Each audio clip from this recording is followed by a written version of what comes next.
Taste the Daily.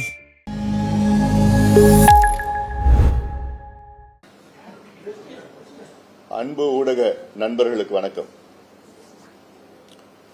2 நாட்களாக வன்னியர் இடஒதுக்கீடு சம்பந்தமாக பொய்யான செய்திகள் திமுக அரசால் வெளியிடப்பட்டு பல ஊடகங்களில் வந்து கொண்டிருக்கிறது. இதை தெளிவுபடுத்தத்தான் இந்த செய்தியாளர்கள் சந்திப்பு.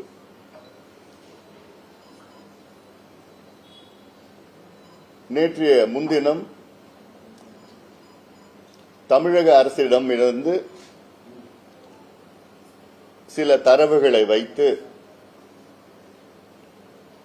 இதில் 20 விழுக்காடு எம்பிசியில்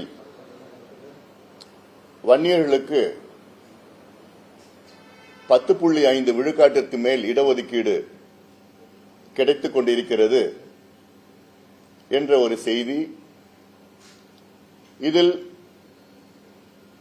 அதில் தமிழக அரசு என்று செய்தி வரவில்லை.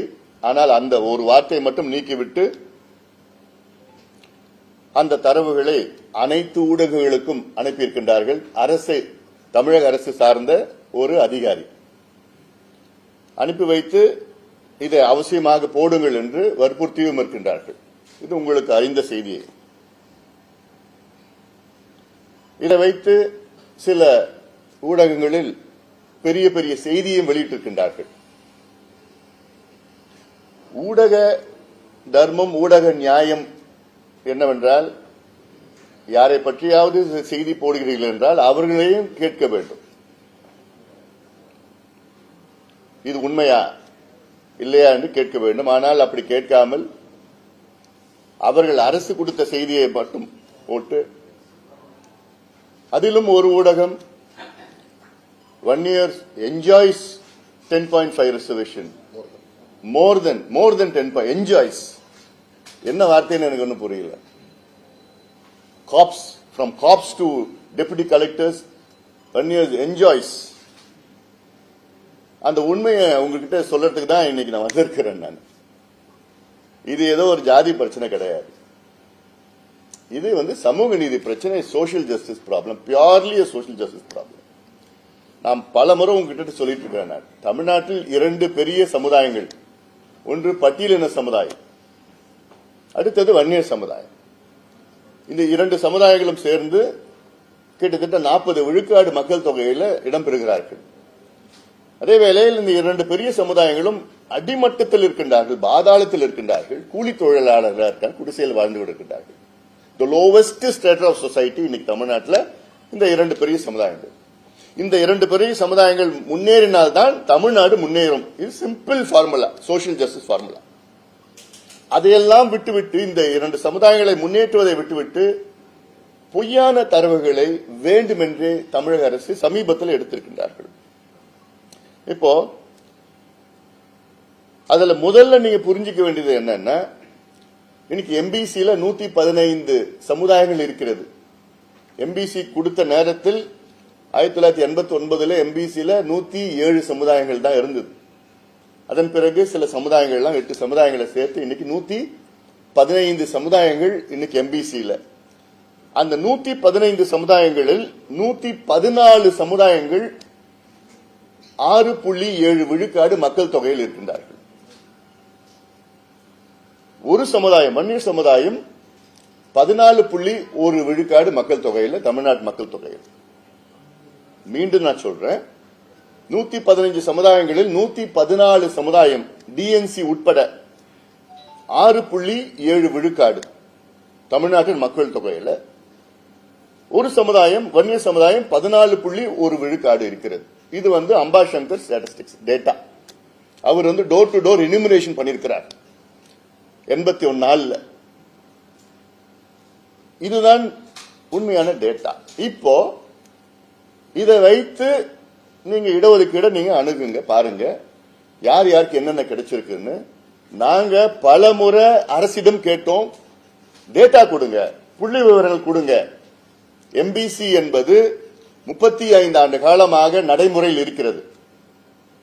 89 இந்த 35 ஆண்டு காலத்தில் எம்பிசியில் உள்ள சமுதாயங்கள் எந்தெந்த சமுதாயம் எவ்வளவு இடம் கிடைச்சிருக்கு, கல்வியில எவ்வளவு கிடைச்சிருக்கு, வேலை வாய்ப்புல எவ்வளவு கிடைச்சிருக்குன்னு நாங்க தொடர்ந்து டேட்டா கேட்டுட்டு வரோம். ஆனா இதுவரைக்கும் ஒரு முறை கூட அரசு எங்ககிட்ட டேட்டா இல்ல, எங்ககிட்ட கொடுக்க முடியாது. நாங்க நீதிமன்றம் போனோம், ஒரு நீதிபதி குடுன்னு சொன்னார். அடுத்த முறை வரப்போ இன்னொரு நீதிபதி இதுல கொடுத்தா குழப்பம் வரும், தமிழக அரசு சொன்னாங்க குழப்பம் வரும், சமுதாயத்துக்குள்ள பிரச்சனை வரும்னு சொல்லி அது கொடுக்காம விட்டாங்க. ஆனா இப்போ அரசு ஆர்டிஐன்னு சொல்லி இவங்களே கொடுத்திருக்கிறாங்க. ஆர்டிஐல போட்டா ஒரு மாதத்துல கொடுக்கணும். ஆனா இப்ப போட்ட ஆர்டிஐ 11 மாதத்துக்கு முன்பு போட்ட ஆர்டிஐ ஏதோ 4 நாளுக்கு முன்பு கொடுத்து வேணுமே கொடுத்து அதுல ஒன்லி செலக்டிவ் டேட்டா மட்டும் கொடுத்திருக்கிறாங்க, முழு டேட்டா வச்சிருக்கிறாங்க கொடுக்கல. செலக்டிவ் டேட்டா கொடுத்து அந்த செலக்டிவ் டேட்டா வச்சுக்கிட்டு அது மட்டும் கொடுத்து ஏதோ வன்னியர்களுக்கு 11 விழுக்காடு 12 13 விழுக்காடு கிடைக்கிறது போன்ற ஒரு தோற்றத்தை தமிழக அரசு உருவாக்கி கொண்டிருக்கின்றார். இது அவங்களுடைய அரசியல் காரணத்துக்காக பண்ணிட்டு இருக்கிறாங்க. இது மிகப்பெரிய ஒரு மோசடியா நான் பார்க்கிறேன். நான் சமூக நீதிக்கு எதிரான மிகப்பெரிய ஒரு வன்மமா நான் பார்க்கிறேன். சமூக நீதிக்கு மிகப்பெரிய வன்மமான செயல் முதலமைச்சர் ஸ்டாலின் அவர்கள் தலைமையிலே தமிழக அரசு ஈடுபட்டுக் கொண்டிருக்கிறது. It's a blatant accusation to the Chief Minister of Tamil Nadu who is going against social justice for cheap political gains. சரி, let me come back to the data. இப்ப கொடுக்கிற டேட்டா, நாங்க கேட்ட data group 1, group 2, group 3, group 4 கொடுங்க. இதுவரைக்கும் தமிழக அரசு group 1 data, group 2 data கொடுத்ததே கிடையாது. அவங்க சொல்ற டேட்டா குரூப் 4. குரூப் 4ல வன்னியர்கள் வந்து கான்ஸ்டபிள் லெவல்ல இவ்வளவு பேர் இருக்கிறாங்க, 12% கிடைச்சிருச்சு. அதையும் அந்த டேட்டாவும் என்ன, சில டேட்டா 2018 கொடுக்கறாங்க, சில டேட்டா 10 ஆண்டுகள் டேட்டா கொடுக்கறாங்க, சில டேட்டா 5 ஆண்டுகள் கொடுக்கறாங்க. நாங்க கேட்கறது 20 ஆண்டுகள் கொடுங்க, 30 ஆண்டுகள் கொடுங்க. வன்னியர்கள் மட்டும் இல்ல, எல்லாத்துக்கும் கொடுங்க. 115 சமுதாயத்துக்கு டேட்டா கொடுங்க. ஏன் கேட்கிறேன்னா 115 சமுதாயத்துல 30 சமுதாயத்துக்கு எந்த வேலையும் கிடைக்கல, ஒரு வேலை கூட கிடைக்கல உங்களுக்கு. 30 சமுதாயம், முடி திருத்துகிறது சமுதாயம், யாருக்கும் வேலை கிடைக்கல. சலவை தொழிலாளர் சமுதாயம், யாருக்கும் வேலை கிடைக்கல. மலைக்குறவர் சமுதாயம், யாருக்கும் வேலை கிடைக்கல. இது வெளிப்படுத்துங்க. நாங்க வன்னியர்கள் மட்டும் கேட்கல, எல்லாத்துக்கும் வெளிப்படுத்துங்க.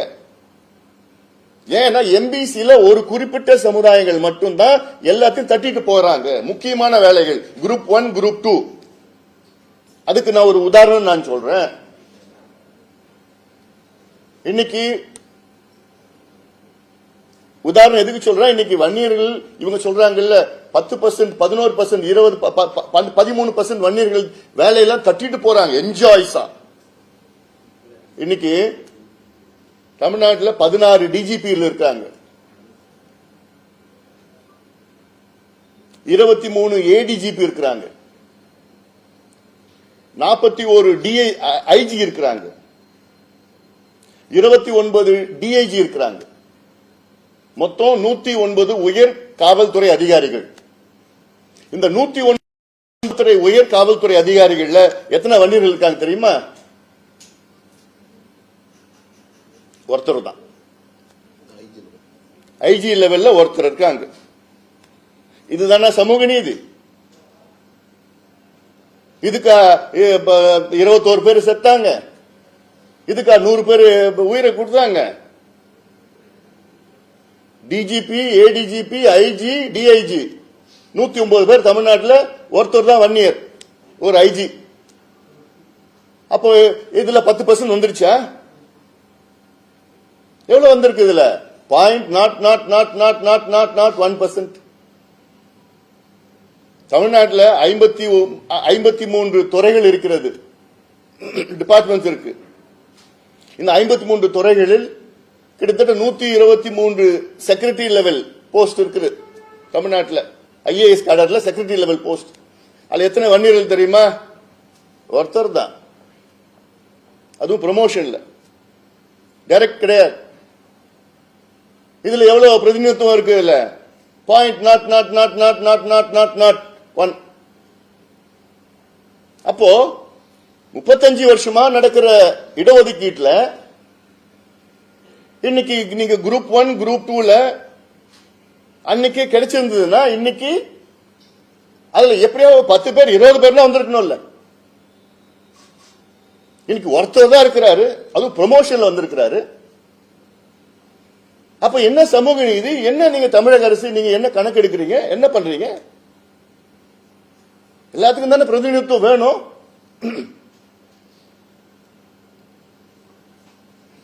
இத எங்களுக்கு இதுக்கு பதில் வேணும். எங்களுக்கு we want a white paper on MBC reservation right from 1989. 89 இருந்து எம்பிசி என்னைக்கு உருவாகுதோ 89 இருந்து எங்களுக்கு வெள்ள அறிக்கை கொடுங்க. எந்த சமுதாயத்திற்கு என்னென்ன வேலைகள் கிடைச்சிருக்கு, என்னென்ன படிப்பு கிடைச்சிருக்கு.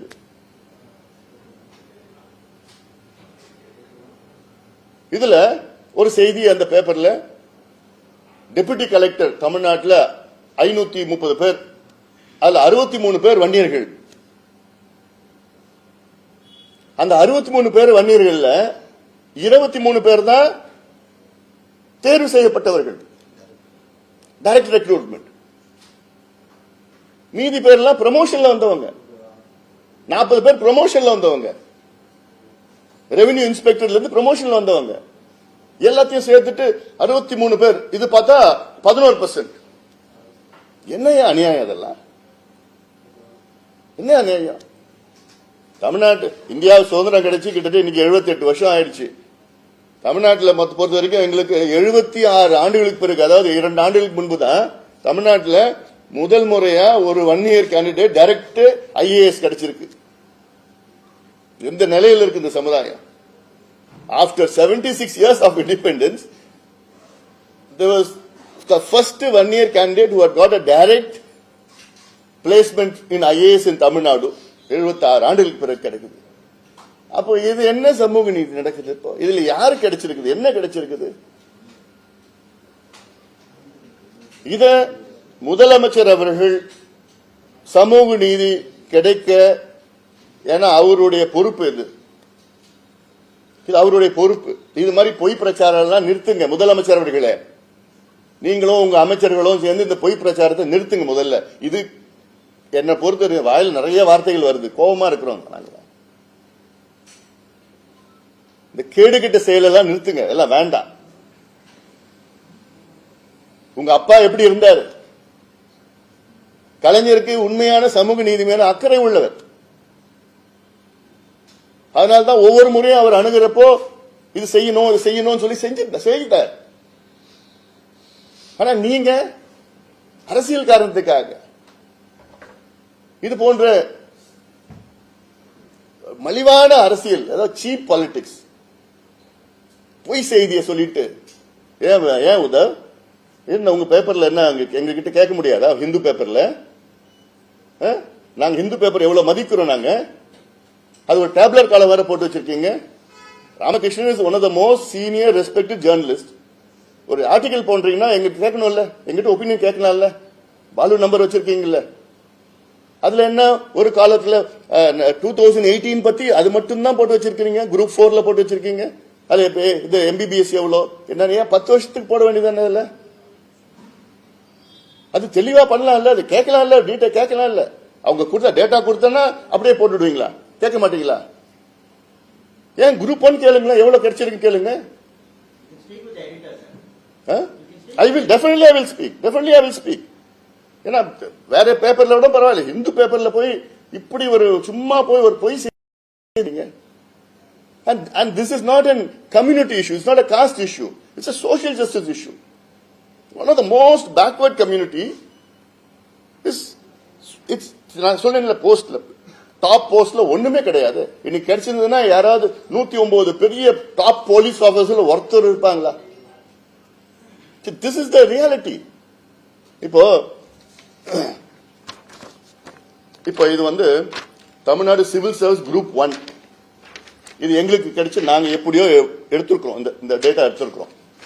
குரூப் 1ல 2013ல டோட்டல் போஸ்ட் வந்து 79 போஸ்ட். அதுல எம்பிசிக்கு வந்து 16, அதுல எம்பிசி விக்கு வந்து 7. அது 1 இயர் எம்பிசி வினா 7 சொல்லிடுறேன் போட்டோ. மற்றபடி டிஎன்சி அதர் எம்பிசி எல்லாம் பாத்தீங்கன்னா 9. மொத்தம் எவ்வளவு வந்திருக்குன்னா 8.8 வந்திருக்கு குரூப் 1ல. இது 2013ல இருந்து 2015, 2019, 2020, 2024 இந்த வருஷமும் இப்போ கொஞ்ச நாளுக்கு முன்பு வந்து முதலமைச்சர் ஸ்டாலின் அவர்கள் 95 பேருக்கு வந்து அந்த இதை கொடுத்தார், அப்பாயின்மெண்ட் ஆர்டர் கொடுத்தார். குரூப் 1க்கு அப்பாயின்மெண்ட் ஆர்டர் கொடுத்தார் 2020 இந்த வருஷம். அதுல 19 பேரு தான் எம்பிசி. 95 அப்பாயின்மெண்ட்ஸ்ல 19 வந்து எம்பிசி. அதுல 1 இயர் எவ்வளவுனா 5 பேர் தான். டிஎன்சினா 6 பேர், அதர் எம்பிசினா 8 பேர். அப்போ மொத்தமா 1 இயருடைய பிரதிநிதித்துவம் எவ்வளவுனா only 5.2%. மற்றவங்களுக்கு எம்பிசில மற்றவங்களுக்கு வந்து 14.8%. அப்போ இதுல நான் ஒரு எக்ஸாம்பிள் சொல்றேன். இன்னைக்கு 14% இருக்கிற ஒரு கம்யூனிட்டிக்கு வெறும் 5% தான் கிடைக்குது எம்பிசில. 6.7% உள்ள மற்ற கம்யூனிட்டிஸ்க்கு 15% கிடைக்குது. மோர் தென் double R 2.5 times their strength. அப்ப இதுதான் சமூக நீதி, இதுதான் சோசியல் ஜஸ்டிஸ். இது ஒரு அரசாங்கம், ஒரு முதலமைச்சர் இது சரிப்படுத்தணும், இது ஸ்டடி பண்ணி சரிப்படுத்தணும். இன்னொன்னு பாத்தீங்கன்னா ஒரு 5 நாட்களுக்கு முன்பு தான் backward class commission, Tamil Nadu backward class கமிஷனுக்கு வந்து 1 வருஷம் எக்ஸ்டென்ஷன் கொடுக்கறாங்க தமிழ்நாடு அரசு. என்ன சொல்லி கொடுக்கறாங்கன்னா டேட்டா எடுக்கிறதுக்கு. இவங்களுக்கு கிட்டத்தட்ட 1.5 வருஷத்துக்கு முன்பு அப்பாயிண்ட் பண்ணாங்க. அப்ப 3 மாசம் டைம் கொடுத்தாங்க. அப்புறம் இன்னொரு 3 மாசம், அப்புறம் 6 மாசம், அப்புறம் இன்னொரு 6 மாசம். இப்போ 1 வருஷம். எதுக்குன்னா டேட்டா இல்ல. இது எக்ஸ்டென்ஷன் கொடுத்துட்டு 2 நாளுக்கு அப்புறம் டேட்டா வெளியில கொடுக்கறாங்க, மீடியா கொடுக்கறாங்க டேட்டா. அப்ப இதுல யார் பைத்தியக்காரங்கன்னு தெரியல எனக்கு. டிஎன்பிஎஸ்சி பைத்தியக்காரங்களா, இது பேக்வர்ட் கிளாஸ் கமிஷன் பைத்தியக்காரங்களா, இல்ல மக்கள் பைத்தியக்காரங்களா? நீ ஒரு பக்கம் எக்ஸ்டென்ஷன் கொடுக்குறீங்க, 1 வருஷம் டேட்டா கலெக்ட் பண்ணுங்கன்னு, 2 நாள்ல டேட்டா நீங்க வெளியிடுறீங்க, அது செலக்டட் டேட்டா வெளியிடுறீங்க. அப்ப என்னதான் நாடகம் நடிக்கிறீங்க? என்ன நாடகம் இதுல? எதுக்கு நாடகம்? இந்த நாடகம் என்ன டிராமா இது? திமுகவுக்கும் சமூக நீதிக்கும் எள்ளளவும் சம்பந்தமே கிடையாது. நான் பலமுறை சொல்லியிருக்கிறேன். நான் இன்னொரு எக்ஸாம்பிள் நான் சொல்றேன். அதுக்கு இது திமுகவுடைய அவங்களுடைய கட்சியினுடைய இன்டர்னல் இஷ்யூ. அது நான் இப்பயே சொல்றேன். It is their internal problem of the team DMK, whatever I am saying இருக்கு. இதுல எல்லா சமுதாயத்துக்கும் அமைச்சர் பதவி கொடுக்கணும். அதுல நியாயம் நிச்சயமா எல்லா சமுதாயம் கிடைக்கணும். நான் யாருமே வந்து இழிவா நான் பேசல, யாரும் வந்து அதிகமா நான் பேசல. நான் but I want to expose the DMK's social justice blank talk. உதாரணம், இப்போ நடந்து முடிந்த சட்டமன்ற தேர்தல் திமுகவுக்கு வந்து 131 சட்டமன்ற உறுப்பினர்கள் வெற்றி பெற்றார்கள். அந்த 131 பேர்ல சமுதாயத்தில், அதாவது ஒரு சமுதாயம் அதிகமான எண்ணிக்கையில் வெற்றி பெற்றது வந்து வன்னியர் சமுதாயம். 23 சட்டமன்ற உறுப்பினர்கள். அவர்களுக்கு வெறும் 3 அமைச்சர்கள் தான் கொடுத்திருக்கிறாங்க. 2வது அதிகமா வெற்றி பெற்ற சமுதாயம் பாத்தீங்கன்னா பட்டியலின சமுதாயம், தாழ்த்தப்பட்ட சமுதாயம். 21 இடத்துல வெற்றி பெற்றிருக்கிறார்கள். அவங்களுக்கும் வெறும் 3 அமைச்சர்கள் தான் கொடுத்திருக்கிறாங்க. அடுத்தது முக்குளத்தோர் சமுதாயம், தேவர் சமுதாயம். அவர்கள் வந்து 12 நாடாளுமன்ற சட்டமன்ற உறுப்பினர் வெற்றி பெற்றிருக்கிறார்கள். அவர்களுக்கு 5 அமைச்சர்கள். நான் யாருக்கும் கொடுக்க வேணாம், நான் யாரும் சொல்லல. நான் அடுத்தது வெள்ளாள கவுண்டர் சமுதாயம், 9 சட்டமன்ற உறுப்பினர் வெற்றி பெற்றார்கள். அவர்களுக்கு 3 அமைச்சர்கள். அடுத்தது நாடார் சமுதாயம், 7 சட்டமன்ற உறுப்பினர்கள் வெற்றி பெற்றார்கள். அவர்களுக்கு 3 உறுப்பினர்கள். அடுத்தது நாயுடு சமுதாயம், 15 சட்டமன்ற உறுப்பினர் வெற்றி பெற்றார்கள். அவர்களுக்கு 3 அமைச்சர்கள். அடுத்தது முதலியார் சமுதாயம் 10 உறுப்பினர்கள் வெற்றி பெற்றார்கள். அவர்களுக்கு 2 உறுப்பினர்கள். அடுத்தது இசைவேளாளர் சமுதாயம் 2 உறுப்பினர்கள், 2 அமைச்சர்கள். அது யாருன்னு உங்களுக்கு தெரியும். அடுத்தது 3 ரெட்டியார் சமுதாயம் உறுப்பினர்கள், அதற்கு 2 அமைச்சர்கள். அதுக்கப்புறம் மற்றதெல்லாம் பாத்தீங்கன்னா ஒன்னு தான் வந்திருக்குது. இன்னும் எல்லாத்துக்கும் கொடுக்கணும். முத்தரையர்களுக்கு பார்த்தா 4 பேர் ஜெயிச்சிருக்காங்க, நான் 1 தான் கொடுத்திருக்காங்க. இஸ்லாமியர்களுக்கு 3 வெற்றி பெற்றிருக்காங்க, 1 கொடுத்திருக்காங்க. இப்படி மீனவர்கள் சமுதாயம் 2 வெற்றி பெற்றிருக்காங்க, 1 கொடுத்திருக்காங்க. இப்படி எல்லாம் இருக்கு. நான் இன்னும் கூடுதலா கொடுக்கணும், தப்பு கிடையாது, எல்லாம் நான் யாரும் சொல்லல. ஆனா 2 பெரிய சமுதாயம், தாழ்த்தப்பட்ட சமுதாயமும் சரி, வன்னிய சமுதாயமும் சரி, திமுகவுக்கு அதிக சட்டமன்ற உறுப்பினர்கள் பெற்றுக் கொடுத்திருக்கிறார்கள். இது 2த்தையும் சேர்த்து பாத்தீங்கன்னா 23, 21, 44 உறுப்பினர்கள். திமுக 131 உறுப்பினர்கள், 44 உறுப்பினர்கள் தாழ்த்தப்பட்ட சமுதாயமும் வன்னிய சமுதாயத்தை சார்ந்தவர்கள். ஆனா இவங்களுக்கு கிடைச்சது எவ்வளவு அமைச்சர் பதவினா வெறும் 6% எடுத்துங்க. 34 6ன்னா எவ்வளவு? கிட்டத்தட்ட ஒரு 17.5%, அதிகமா 18% வச்சுக்கலாம். ஆனா இந்த 2 சமுதாயம் திமுகவுக்கு கொடுத்த சட்டமன்ற உறுப்பினர்கள் எவ்வளவு பர்சன்டேஜ் பாத்தீங்கன்னா it is coming to nearly about ஒரு 40% வருது, 30, 35, 36% வருது. அப்போ இதுதான் திமுகவின் சமூக நீதியா? அதுவும் பட்டியலின சமுதாயத்தில் அங்க இருக்கின்ற அமைச்சர்களோட நிலையை பாருங்க. திமுக 34 அமைச்சர்கள், அதுல புரோட்டோகால் படி பார்த்தா முதலமைச்சர் முதல் புரோட்டோகால், 2வது புரோட்டோகால் துரைமுருகன் கிடைச்சிருக்கு. ஆனா கடைசியில புரோட்டோகால் 34வது அமைச்சருடைய புரோட்டோகால் யாருன்னா கயல்விழி செல்வராஜ். அவர் தேவேந்திர குல சமுதாயத்தை சார்ந்தவர். 34வது இடத்துல இருக்கிற புரோட்டோகால் கடைசி புரோட்டோகால். 33வது இடத்துல புரோட்டோகால் நம்ம ஃபாரஸ்ட் மினிஸ்டர் மதிவேந்தன். அவர் பாத்தீங்கன்னா 33வது இடத்துல, அவர் அருந்ததி சமுதாயத்தை சார்ந்தவர். அதுக்கப்புறம் பார்த்தா 31வது இடத்துல, 32 தெரியல யாருன்னு தெரியல, 31வது இடத்துல யாருன்னா கணேசன், அவர் ஆதி திராவிட சமுதாயத்தை சார்ந்தவர். அப்போ இதுதான் திமுக பட்டியலின மக்களுக்கு கொடுக்கின்ற மரியாதையா? இதுதான் அவங்க பேசுற சமூக நீதியா? ஏன் பட்டியலின மக்களுக்கு வேற நல்ல உயர்ந்த பொறுப்பு கிடைக்காதா? உயர்ந்த புரோட்டோகால் கிடைக்காதா? நல்ல துறை கிடைக்காதா? பிடபிள்யூடி கொடுக்க மாட்டீங்களா? எலக்ட்ரிசிட்டி கொடுக்க மாட்டீங்களா? கல்வி கொடுக்க மாட்டீங்களா? அவங்களுக்கு திறமை கிடையாதா? அப்போ இதுதான் நீங்க பேச சமூக நீதியா? உங்க சமூக நீதி குப்பையில போடுங்க. திமுகவுக்கும் சமூக நீதிக்கு சம்பந்தம் கிடையாது. பேசுறது ஒண்ணு, செய்யறது ஒண்ணு. வெத்து பேச்சு பேசிட்டு இருக்காங்க. இது நிச்சயமாக வரும் காலத்தில் மிகப்பெரிய அளவில் மக்கள் போய் பேச போறோம். இதெல்லாம் இவ்வளவு இருக்கு. நாங்க கேட்கறது என்ன கேட்கிறோம்? வேலையை கூடியா, படிப்பு கூடியா? அதுக்கு தானே இவ்வளவு போராடிட்டு இருக்கிறோம்.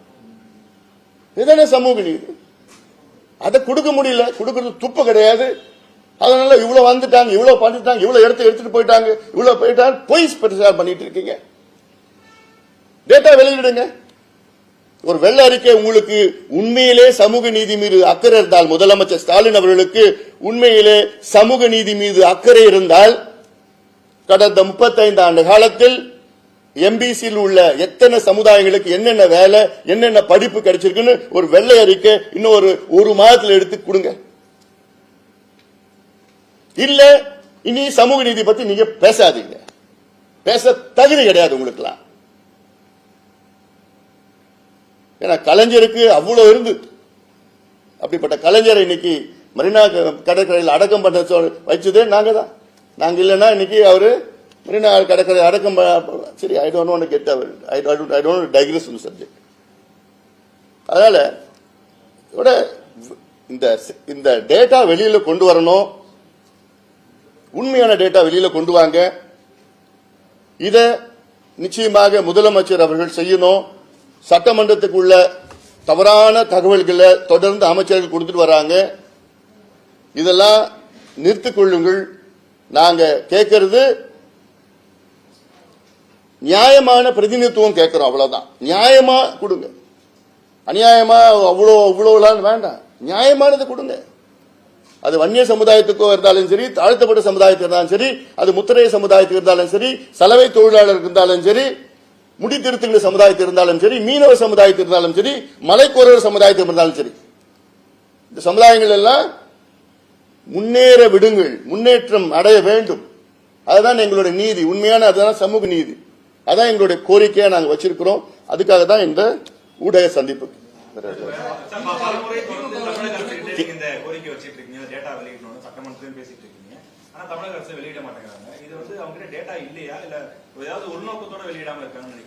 இப்ப டேட்டா வச்சிட்டு தான் அவங்க உள்நோக்கத்தோடு தான் நாங்க செயல்படுறாங்க.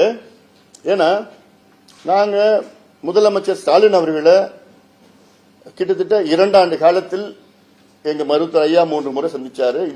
இந்த பிரச்சனைக்காக மட்டும் நான் ஒரு 3 முறை, ஜி.கே. மணி அவர்களும் பாலு அவர்களும் கிட்டத்தட்ட ஒரு 4-5 முறை அதிகாரிகளையும் அமைச்சர்களையும் மட்டும் இல்ல 50 முறைக்கு மேல அமைச்சர்கள் அதிகாரிகள் பேக்வர்ட் கிளாஸ் கமிஷன்ல சந்திச்சு எல்லாம் ஒவ்வொரு முறையும் அவங்க சொல்றது டேட்டா இல்ல, டேட்டா நாங்க சேகரிச்சுட்டு இருக்கிறோம்.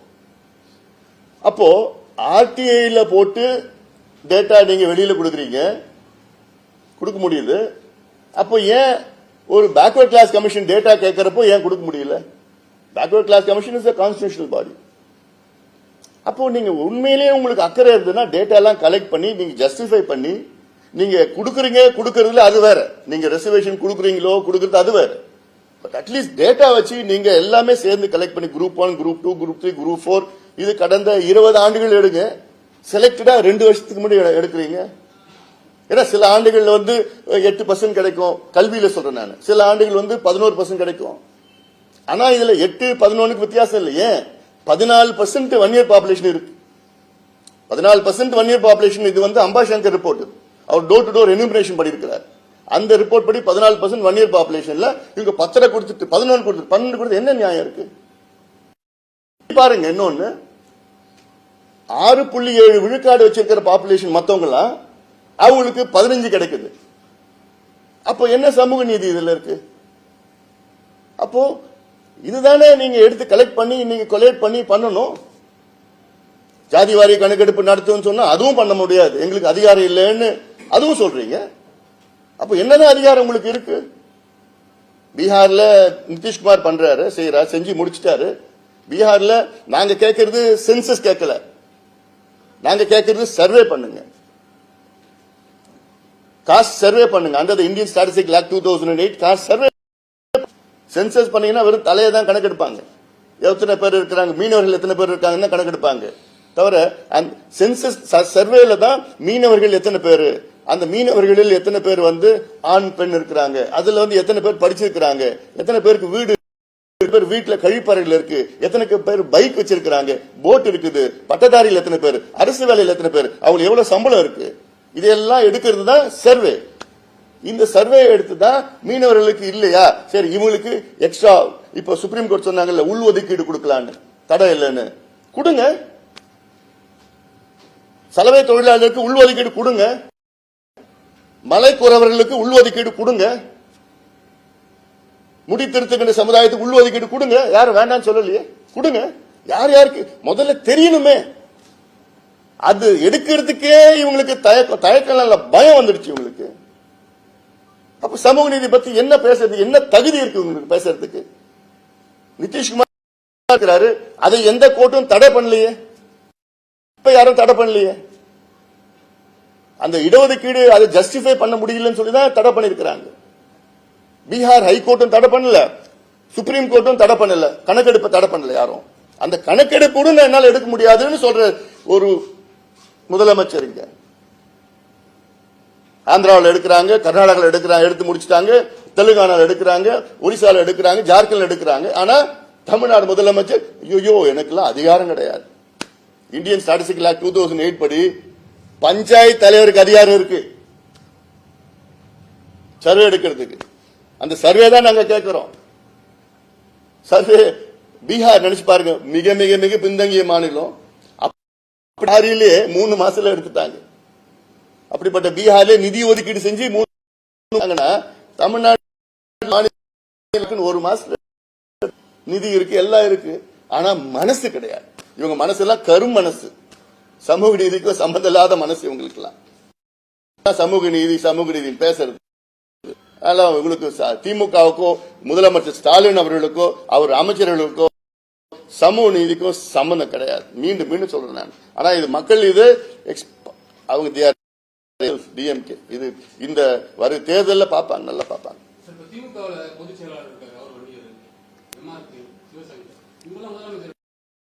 அதுதான் நிச்சயமா செய்யணும். இப்ப நான் சொன்ன 23 சட்டமன்ற உறுப்பினர்கள் இருக்காங்க திமுகவில். 6 பேர் 7 பேர் இருக்காங்க. நாடாளுமன்ற உறுப்பினர் 6 பேர் இருக்காங்க நினைக்கிறேன். அதுல அமைச்சர்கள் 3 பேர். எல்லாம் போங்க, போய் கேளுங்க, முதலமைச்சர் போய் கேளுங்க, ஏன் இதுல வஞ்சிக்கிறீங்கன்னு கேளுங்க.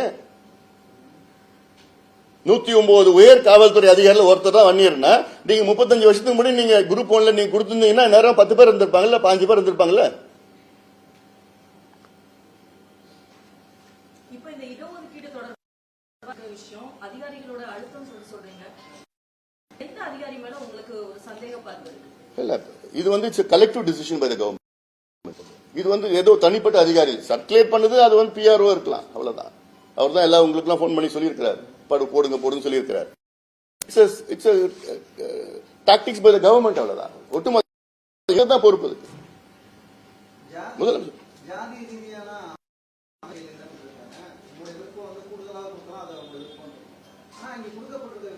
மாவட்ட ரீதியான அமைச்சர்கள் வந்து கொடுத்திருக்காங்க. நீங்க சொல்றது பாத்தீங்கன்னா ஒரு அடர்ந்து ஒரு சமுதாயத்தை சேர்ந்த இல்ல, நான் சொல்லியிருக்கேன், மீண்டி எல்லா சமுதாயத்துக்கும் பிரதிநிதித்துவம் வேண்டும், எல்லாருக்கும் கொடுங்க.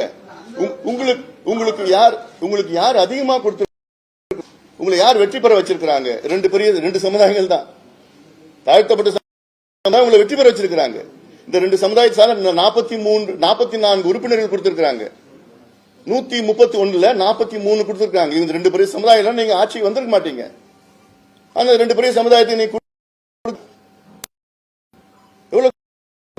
குறைந்தது 12 கொடுத்துக்கணும்.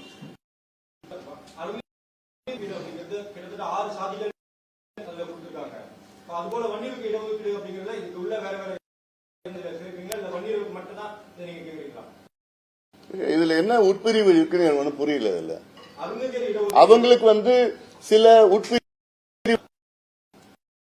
இன்னொன்னு எங்களுக்கு வந்து நாங்க கோரிக்கை அப்போ நாங்க வச்ச கோரிக்கை நாடு கொடுக்கணும் பார்த்து அழுத்தம் கொடுத்து அருந்ததி வன்னியர்கள் சேர்ந்து ஐயா நடத்தினார். அதுல விழுக்காடு அருந்ததிகள் கோரிக்கை வைத்து அதன் பிறகு கலைஞர் அவர்களை பல முறை பார்த்து வலியுறுத்தி மணி தலைமையில் வச்சு போட்டு அவசியம் கொடுக்க போராட்டம் பண்ணுவாருன்னு சொன்னாரு. சொல்லிட்டு மணிகிட்ட ஐயாட்ட போராட்டம் பண்ண வேண்டாம்னு சொல்லுங்க, நான் நிச்சயமா நான் கொடுக்கறேன்னு சொல்லி கொடுத்தார். அதுதான் அதனுடைய வரலாறு.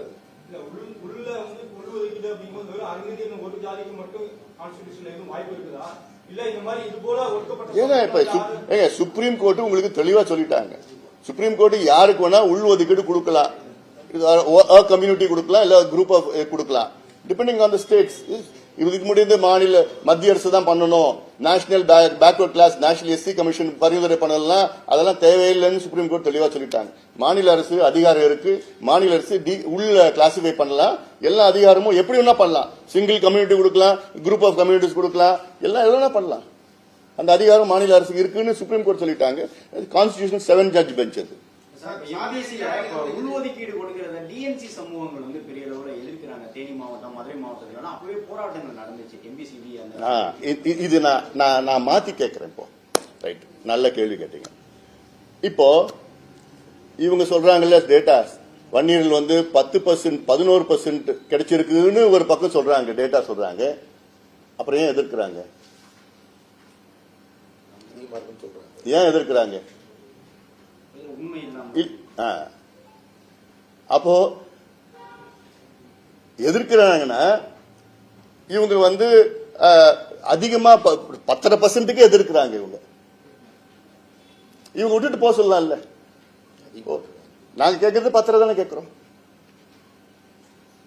10% ஆகோ அவங்களுக்கு 12% 13% கிடைக்குது அப்படின்னு இவங்க சொல்றது, நாங்க கேட்கறது 10 தானே கேட்கிறோம்.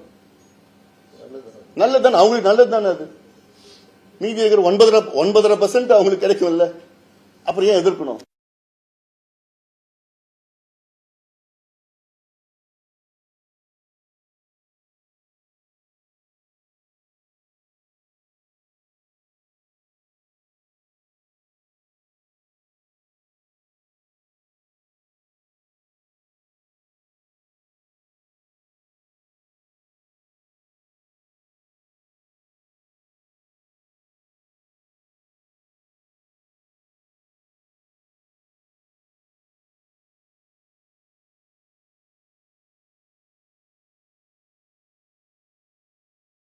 வச்சுக்கீங்களா 3.44% தான் டிஎன்சி உடைய பாப்புலேஷன் தமிழ்நாட்டில். ரைட் ஃப்ரம் 30 வருஷம் 20 வருஷம் 10 வருஷத்துக்கு முன்னாடி வந்த டேட்டா எல்லாம் இருக்கு அல்ல. ஆனா அவங்களுக்கு அவங்க பாப்புலேஷனோட 2.5 மடங்கு அதிகமா இடம் வாங்கிட்டு இருக்காங்க. வன்னிய சமூகம் பட்டியல் சமூகம் இவங்க 2 பேரும் அதிகபட்ச அரசியல் உருவாகுதுன்னு சொல்லிட்டு இப்ப நீங்க ஒரு விஷயம் சொன்னீங்க. அதாவது தேர்ந்தெடுப்பு சார்ந்த இருக்கட்டும் சாதிய ரீதியில நடக்குது. நம்ம மாற்ற வேண்டியது முதல்ல வந்து இதுல வந்து தனி அந்த பொது இது இல்லாம ஒரு வேட்பாளர் அரசியல்வாதிகளுடைய கடமை. காலகாலமா சாதி ரீதியா மக்களை பிரிச்சு இதனை மேலும் சமூகம் என்ற வார்த்தையை ஏன் நம்ம சாதியும் பயன்படுத்தக்கூடாது? சாதியும் பயன்படுத்தினா சாதி என்பது அழுக்குன்னு சொல்லிட்டு இது மூலமா ஒரு மாற்றம் வரலாம் இல்லைங்க? நிச்சயமா. ஏதாவது எங்க நோக்கமே வந்து சாதியை வந்து ஒழிக்கணும். இதுதான் எங்க கட்சி தொடக்கத்தில் கட்சியினுடைய கொள்கை. எப்படி நீங்க ஒழிப்பீங்க? ஏன்னா காலங்காலமா இது வந்து 500-600 ஆண்டு காலமாக சாதியை இன்னைக்கு சமூக அநீதிகள்லாம் நடந்துட்டு வருது, இன்னைக்கு வரைக்கும் நடந்துட்டு வருது. இல்ல எங்களோட நோக்கமே அதுதான். எப்படி நீங்க அழிப்பீங்க? எப்படி அடியில் இருக்கிற வேலை வாய்ப்பு கொடுங்க, படிக்க வச்சு முன்னே ஆட்டோமேட்டிக்கா ஒழிஞ்சிடும். திமுக கிட்ட கேளுங்க, அண்ணா திமுக கிட்ட கேளுங்க, ஏன் வந்து அதிகமா சாதி இருக்கிற இடத்துல அவங்க தான் எம்எல்ஏ, ஏன் அந்த அவங்க தான் அமைச்சர்கள் அந்த மாவட்டத்தில் ஏன் கொடுக்குறாங்க? திமுக கிட்ட கேளுங்க. பேசுறது ஒண்ணு, செய்யறது ஒண்ணு. தரவுகள்லாம் சொன்னீங்க. அதுல வந்து டிஎன்சி சமூகங்கள் 3.44 இருக்கு. ஆனா எண்ணிக்கையில வந்து கூடுதல் 2 மடங்கு அதிகமா அவங்களுக்கு கிடைக்குது. நீங்க ஒரு பட்டியல் வெளியில முத்தரையர் மலைக்குறவர் மாதிரி அவங்களும் டிஎன்சில தான் இருக்காங்க. ஆனா டிஎன்சி சமூகம் இல்ல. அதுல என்னன்னா நடந்ததுதான். இப்போ நாங்க தணிகாச்சலம் ரிப்போர்ட் அது வந்து ஒண்ணு பண்ணல தான் சேர்த்துட்டாங்க கூட 7 டிஎன்சி பிளஸ் இவங்க எல்லாம் சேர்த்திருக்காங்க. நீங்க மீனவர்கள் எல்லாம் டிஎன்சில சேர்க்க முடியும் வரணும்னு சொல்லிட்டு அது ஒரு உள்ள ஏகப்பட்டு நடந்திருக்குது. அதுல மக்கள் தொகை இல்ல அந்த மக்கள் வந்து சாதி ரீதியா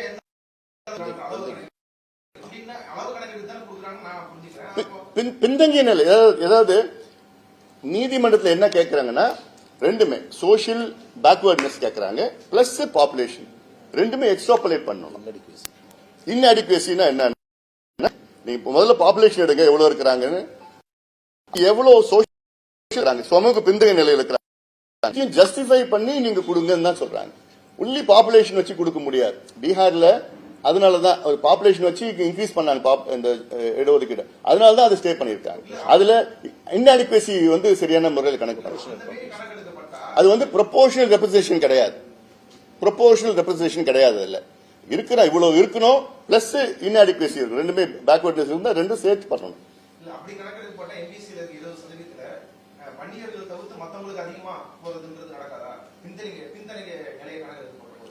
இப்போ நீங்க யாரு கொடுங்க, டெஃபினட்டா கிடைக்கணும். நான் சொன்னேன் 30 சமுதாயம் கிடைக்கலையே, கொடுங்க. யாரும் வேண்டாம்னு சொல்லு, யாருக்குமே கொடுக்க கூடாதுன்னு நாங்க இது வரைக்கும் சொன்னதே கிடையாது.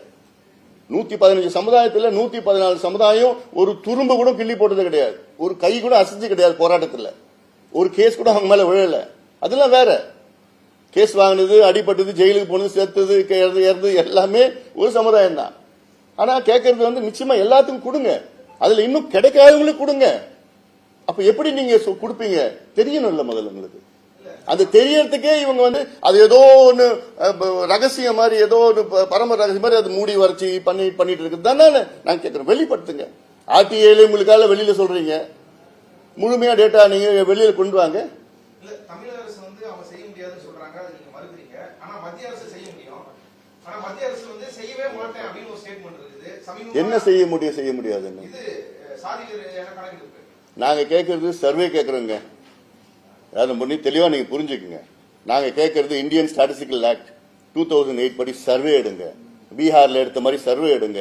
கர்நாடகா, ஆந்திரா, தெலுங்கானா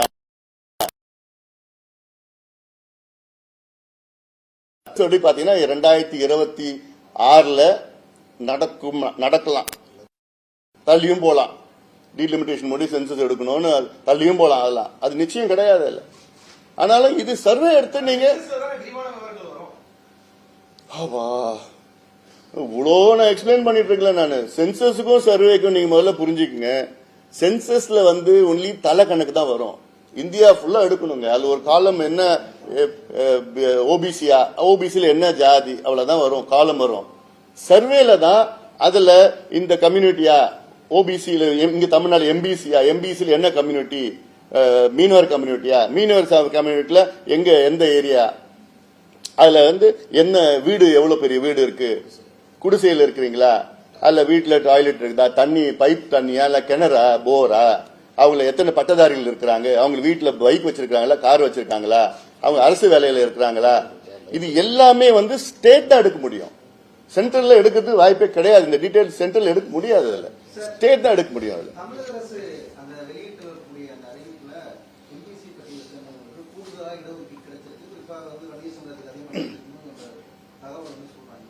அப்படி பார்க்கும்போது எம்பிசியில இருக்கக்கூடிய மக்கள் வந்து குறிப்பாக வன்னியர் மக்கள் மட்டும் வந்து குறிப்பிட்ட அளவு தான் கிடைச்சிருக்கு, மற்றவங்க அதே மக்கள் அவங்க சொல்றது கூட மற்றவங்க கம்பேர் பண்ணும்போது அதிகமாக தான் சார் கிடைச்சிருக்கு. யாரு கிடைச்சிருக்கு? தமிழக அரசு அதான் போய் இந்த சந்திப்பே அதுக்கு தானே சொல்றேன். பொய், அதாவது இந்த சந்திப்பே வந்து அப்பட்டமா பொய் சொல்றாங்கன்னு தான் இந்த சந்திப்பை நான் சொல்றேன். ஸ்டாட்டிஸ்டிக்ஸ் சொல்லிட்டு இருக்கிறேன். இல்ல ஒரு நீங்க சொல்றத வந்து பொய்ன்னு சொல்றீங்க. ஆனா குறிப்பிட்டு நீங்க சொல்லும்போது எம்பிசியில இருக்கக்கூடிய வன்னியர்களுக்கு இடஒதுக்கீடு அதிகமா கிடைக்கல, மற்றவங்களுக்கு வந்து கிடைக்குது, அது புள்ளி ஒரு தகவல் தெரியல அப்படின்னு நீங்க சொல்ல வரீங்க. இல்லைங்க, அதாவது இதுல எப்படின்னா செலக்டிவா குரூப் 4 கான்ஸ்டபிள் எடுத்திருக்காங்க. கான்ஸ்டபிள்ல சில வருஷத்துல 10% கிடைச்சிருக்குது, 10% கிடைச்சிருக்குது. டிஎஸ்பி எத்தனை சொல்லல, கிளர்க் சொல்றாங்க, டெபுட்டி கலெக்டர் எத்தனை சொல்ல மாட்டாங்க, டிஸ்ட்ரிக்ட் ஜட்ஜ் எத்தனை சொல்ல மாட்டாங்க, அசிஸ்டன்ட் கமிஷனர் இதுல சொல்ல மாட்டாங்க, ஹெச்ஆர்என்சி எல்லாம் சொல்ல மாட்டாங்க, அதெல்லாம் சொல்ல மாட்டாங்க. அதனால நான் சொல்றேன், இப்போ அதுல இல்லாதனாலதான் இன்னைக்கு வந்து 109 உயர் காவல்துறை போலீஸ் ஆபீசர்ல ஒண்ணுதான் இருக்கிறாங்க ஐஜி லெவல்ல. தமிழ்நாட்டில் மொத்தம் 14% மக்கள் தொகையில ஒரு ஐஜி லெவல் ஆபீசர் தான் இருக்குன்னா இது எவ்வளவு சமூக அநீதி. இது என்னம்மா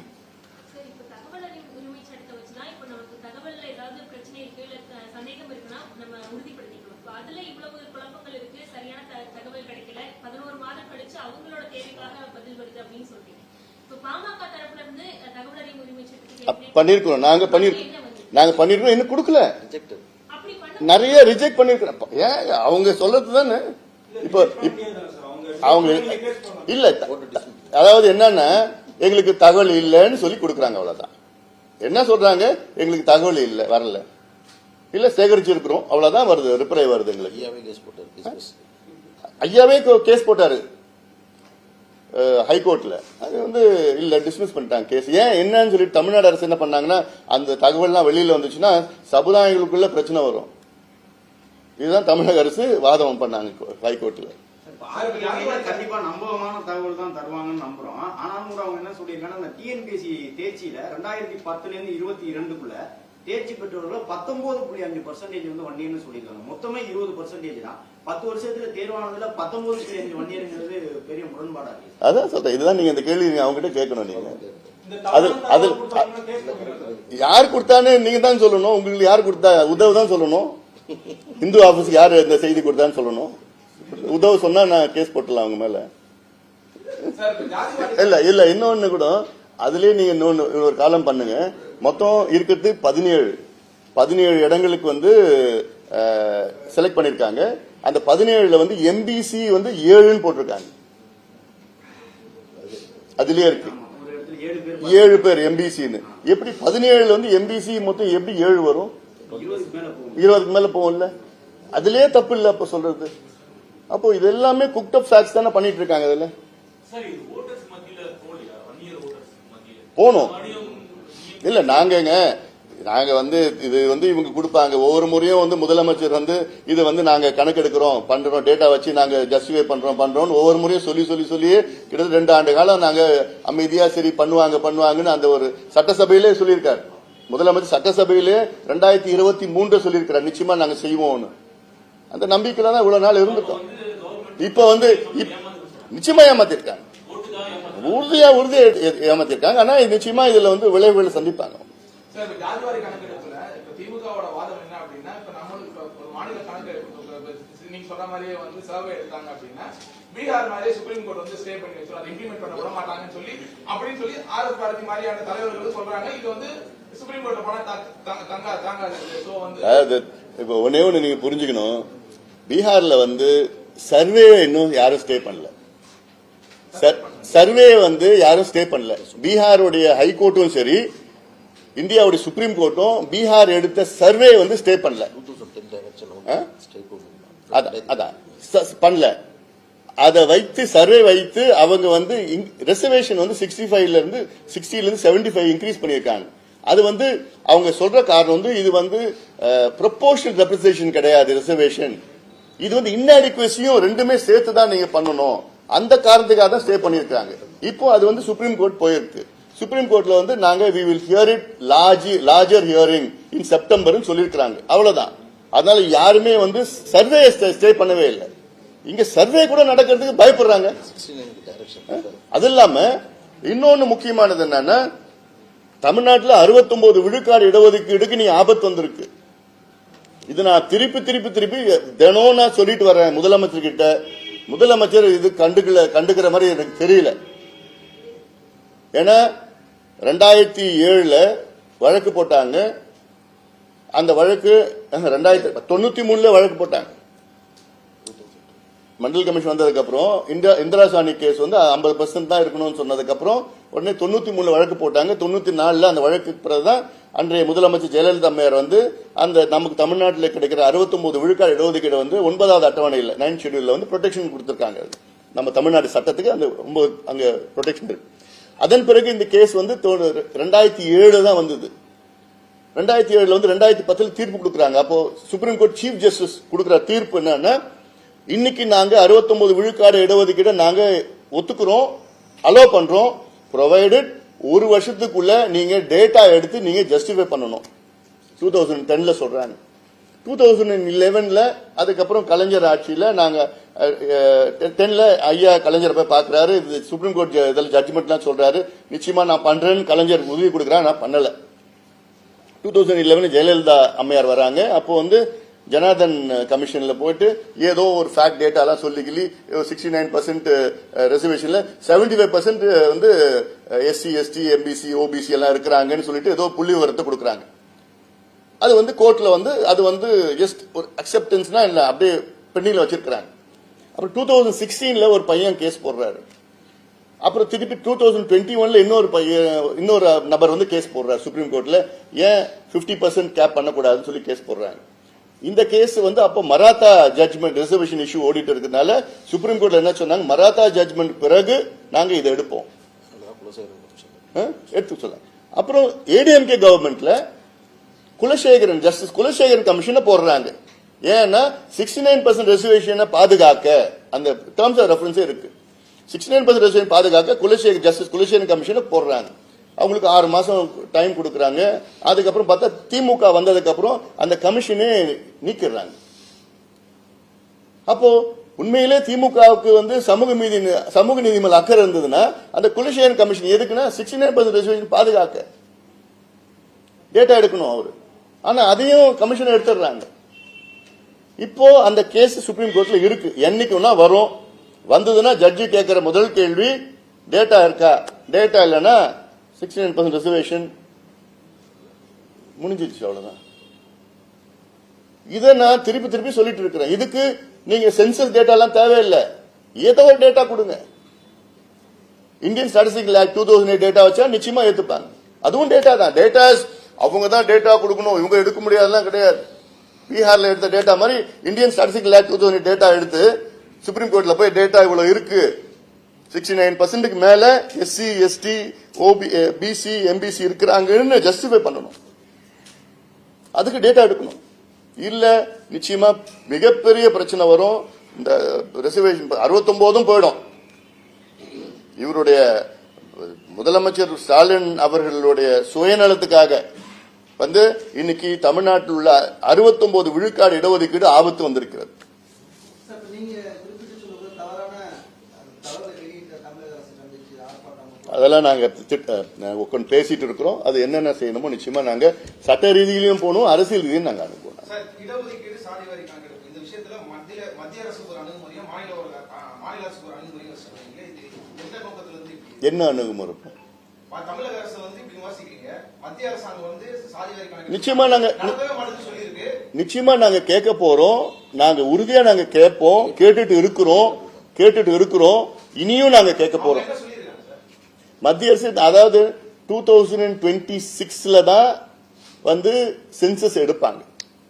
இல்ல, பாலு சாரே வந்து கடைசியா அவர் கோர்ட்ல கொடுத்த பிரஸ் மீட்ல வந்து மத்திய அரசு நடத்த வாய்ப்பு இல்ல அப்படின்றது அவரே சொல்லியிருக்காரு. வாய்ப்பு இன்னைக்கு வாய்ப்பு இல்லைங்க. ஏங்க இன்னைக்கு எனக்கு பசி எடுக்குதுங்க. சார், அப்ப இல்ல நாளைக்கு தான் உனக்கு சாப்பாடு போடுன்னு சொல்றது இல்ல. என்ன இருக்குது? இன்னைக்கு பசி எடுக்கு, இன்னைக்கு வேணும் எனக்கு சாப்பாடு. இல்ல நீ 3 நாள் வெயிட் பண்ணு, 3 நாளுக்கு அப்புறம் உனக்கு பிரியாணி என்ன போடுறேன்னு சொல்றது இல்ல. என்ன இருக்கு? இதே காரணம் வந்து மத்திய அரசு மேல இருக்கறனால நீங்க எதுவுமே இது வரைக்கும் மத்திய அரசு சம்பந்தமா யோசிக்கவே இல்லையே. யாரு உங்களுக்கு தெரியுமா என்ன நடக்குது? இல்ல, அதாவது இப்ப மட்டும் கிடையாது. நான் அமைச்சரா இருந்த நேரத்துல இருந்து இந்த கோரிக்கை வச்சிட்டு இருக்கிறோம். நான் அமைச்சரா இருந்த நேரத்தில் 135 நாடாளுமன்ற உறுப்பினர்கள் கையெழுத்து வாங்கி அன்றைய அமைச்சர் உள்துறை அமைச்சர் சிவராஜ் பட்டேல போய் பார்த்து நீங்க உடனடியாக ஜாதிவாரி கணக்கெடுப்பு கூட சென்சஸ் கூட நடத்தணும்னு சொல்லிட்டு நாங்க கோரிக்கை வச்சோம். அப்புறம் ஒரு அங்க டெல்லியிலே ஒரு நேஷனல் கான்பரன்ஸ் வச்சோம், அழுத்தம் கொடுத்தோம். பார்லிமெண்ட்ல அழுத்தம் கொடுத்ததுக்கு பிறகுதான் அப்போ வந்து அன்னைக்கு அமைச்சர் பிரணாப் முகர்ஜி வந்து சொன்னார், பார்லிமெண்ட்ல சொன்னார், அடுத்த 2011 சென்சஸ்ல நிச்சயமா நாங்க கொண்டு வருவோம் சொன்னார். ஒண்ணு. அதுக்கப்புறம் 2011ல நாங்க அப்போ இல்ல, நாங்க ஆட்சியில் இல்ல. என்னப்பா என்ன அவசரம்? அவ்வளவு உணர்ச்சி படுறீங்க? என்ன அது? நான் தான் உணர்ச்சி வசப்படணும். நீங்க மீடியா நீங்க அமைதியா கொஞ்சம் பதமா கேளுங்க. டென்ஷன். தண்ணி கொடுப்பா, தண்ணி கொடு. இல்ல தண்ணி கொடுப்பா, தண்ணி கொடுப்பா. இல்ல நிச்சயமா எங்களுடைய தேர்தல் அறிக்கையில இருக்கு. நாங்க மோடி கிட்ட கேட்டு இருக்கிறோம், இனியும் கேட்க போறோம், நிச்சயமா செய்ய போறோம். திருப்தியாப்பா? இன்னும் திருப்தி தானே? ரைட். அதான் வெளியில அதாவது அறகுறையா, அதாவது கேஸ்ட் சென்சஸ் எடுக்கிறது வந்து ஹோம் மினிஸ்ட்ரி தான் எடுக்கணும். அப்ப என்ன பண்றாங்க, சோசியல் வெல்ஃபேர் மினிஸ்ட்ரி கிட்ட அவங்க கிட்ட வந்து டெக்னாலஜியும் கிடையாது, ஆளும் கிடையாது, ஒண்ணும் கிடையாது. ஏதோ ஒரு பேருக்குன்னு எடுத்து வச்சுட்டாங்க. 2003 வச்சுட்டாங்க. அதெல்லாம் இன்னும் அதை வரையான பிரச்சனை, நிறைய குழப்பங்கள்லாம் இருக்குது. அதுல இருக்காது. அது உண்மையா இருக்கு போறது. அது வேண்டாம். நம்ம என்ன பொறுத்த வரைக்கும் அது நிறைய குழப்பங்கள் தான் வரும், கன்ஃபியூஷன் தான் வரும். இப்ப இன்னொரு 2 வருஷத்துல எடுக்க போறாங்க. நன்றி.